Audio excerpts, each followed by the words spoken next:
साथियों, ex serviceman और उनकी फैमिलीज के वेलफेयर से जुड़ी विभिन्न प्रकार की स्कीमें गवर्नमेंट द्वारा टाइम टू टाइम रन की जाती हैं और उनके वेलफेयर यानी कि उनके जो अमाउंट है उनको भी टाइम टू टाइम इंक्रीज किया जाता है।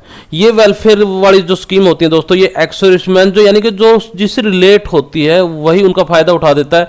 इसलिए कई तरह की बातें भी हमें सोशल मीडिया पर सुनने को मिलती है कि इस तरह की जो स्कीमें हैं उनका वेलफेयर कहीं किसी को मिलता तो है नहीं है, लेकिन दोस्तों जिससे रिलेटेड वो स्कीम होगी उसी को उसका वेलफेयर मिलेगा, ना कि सबको मिलेगा।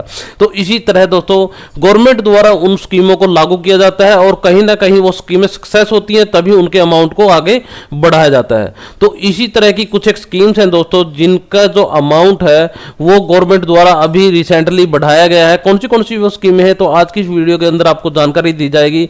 तो इसी तरह की जानकारी के लिए दोस्तों आपने अगर अभी तक इस चैनल को सब्सक्राइब नहीं किया है तो चैनल को सब्सक्राइब जरूर कर लीजिएगा, क्योंकि इस चैनल के ऊपर एक्स सर्विसमैन से जुड़ी जो भी जानकारी होती है वो आपको सबसे पहले प्रोवाइड की जाती है। तो चलिए दोस्तों वीडियो को शुरू करते हैं।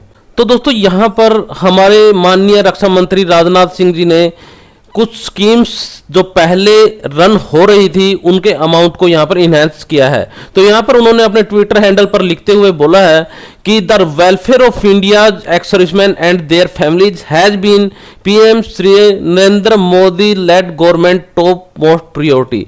कि जो एक्स सर्विसमैन और उनकी फैमिलीज का जो वेलफेयर है वो हमारे माननीय प्रधानमंत्री श्री नरेंद्र मोदी जी की गवर्नमेंट का टॉप प्रायोरिटी हिस्सा है। और वो आगे कहते हैं कि I am glad to announce that in presence of government ease of living policy, कि उनको यह अनाउंस करते हुए बहुत खुशी हो रही है कि गवर्नमेंट की जो ईज ऑफ लिविंग पॉलिसी है उसके तहत the amount under the following welfare scheme of ex serviceman has been enhanced, कि जो अमाउंट है जो नीचे जो स्कीम्स लिखी गई हैं उनका अमाउंट जो है वो इनहेंस कर दिया गया है। तो वो कौन सी स्कीमें हैं दोस्तों, उन्होंने एक के साथ दूसरा ट्वीट भी साथ में ही किया है। तो यहां पर दोस्तों आप स्क्रीन के ऊपर देख रहे हैं राजनाथ सिंह जी का दूसरा ट्वीट, जिसके अंदर उन्होंने उन सभी जो अपनी ग्रांट्स है उनके बारे में बताया है। तो यहां पर दोस्तों अगर सबसे पहली ग्रांट की बात करते हैं वो है आपकी वोकेशनल ट्रेनिंग ग्रांट। जी हां दोस्तों, यह एक व्यावसायिक ग्रांट है, यानी कि जो हमारी जो विडोज है एक्स सर्विसमैन यानी कि हवलदार और उसके समक्ष जितने भी रैंक होते हैं उनको दी जाती है। तो ये पहले दोस्तों 20,000 थी, जिसको अब बढ़ाकर 50,000 कर दिया गया है। तो दोस्तों ये वोकेशनल ट्रेनिंग ग्रांट है, यानी कि ये उसी से रिलेटेड है जिनको उसकी जरूरत है। दूसरा बंदा इसको यानी कि उसको पता ही नहीं होगा कि भाई उसको जरूरत नहीं है तो वो क्यों कोशिश करेगा कि भाई ये इस तरह की भी कोई ग्रांट होती है। इसलिए दोस्तों कमेंट में कृपया करके नेगेटिव इमेज ना क्रिएट कीजिए कि भाई यहाँ पर कुछ नहीं मिलता, ये गवर्नमेंट ऐसे कुछ नहीं देती। इसके बाद दोस्तों दूसरी जो ग्रांट है वो है आपकी मेडिकल ग्रांट। ये दोस्तों आपकी 30,000 से 50,000 रुपए कर दिए है जो नॉन पेंशनर ईएसएम विडोज हैं अप टू हवलदार और उसके इक्विवेलेंट। इसके बाद जो तीसरी ग्रांट है दोस्तों वो है आपकी ग्रांट ऑफ सीरियस डिजीज, यानी कि जो आपको गंभीर बीमारी से जो ग्रस्त हो जाते हैं हमारे एक्स सर्विसमैन और जो उसकी विडोज है, तो उनकी जो अमाउंट है वो 1.25 लाख से 1.50 लाख यहां पर कर दिया गया है। तो इसी तरह दोस्तों जो विभिन्न प्रकार की जो स्कीम्स होती हैं एक्स सर्विसमैन से रिलेटेड उनको भी समय समय पर गवर्नमेंट द्वारा बढ़ाया जाता है। सिर्फ और सिर्फ हमें अवेयरनेस ना होने के कारण हम उन चीजों का बेनिफिट नहीं ले पाते, जो एक गंभीर मुद्दा है।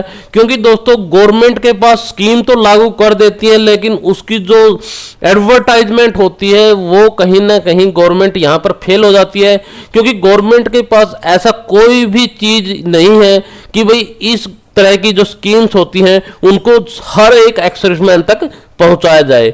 एक जिला सैनिक केंद्र होता है दोस्तों जहां पर बहुत कम मात्रा में हमारे फौजी भाई विजिट करते हैं, सिर्फ और सिर्फ कैंटीन का सामान लेने के लिए हमारे फौजी भाई इधर उधर निकलते हैं, जबकि इस तरह की जो वेलफेयर से रिलेटेड जो स्कीम होती है उनकी अवेयरनेस ना के मात्र होती है। ये तो हमारे जो कुछ एक यूट्यूबर्स हैं, जो बड़े यूट्यूबर चैनल्स हैं, उसके ऊपर इस तरह की जानकारी आपको मिल जाती है, तो जो इंफॉर्मेशन चाहिए होती है वो वहां से ले लेता है। तो इसके ऊपर दोस्तों गवर्नमेंट ने जरूर ध्यान देना चाहिए कि एक्स सर्विसमैन के पास कैसे वो इंफॉर्मेशन मुहैया करवाई जाए। तो ये मेरा एक गवर्नमेंट से सुझाव है। तो चलिए दोस्तों, इसी के साथ इस वीडियो को एंड करते हैं। फिर मिलेंगे आपको एक नई वीडियो के साथ। तब तक के लिए जय हिंद।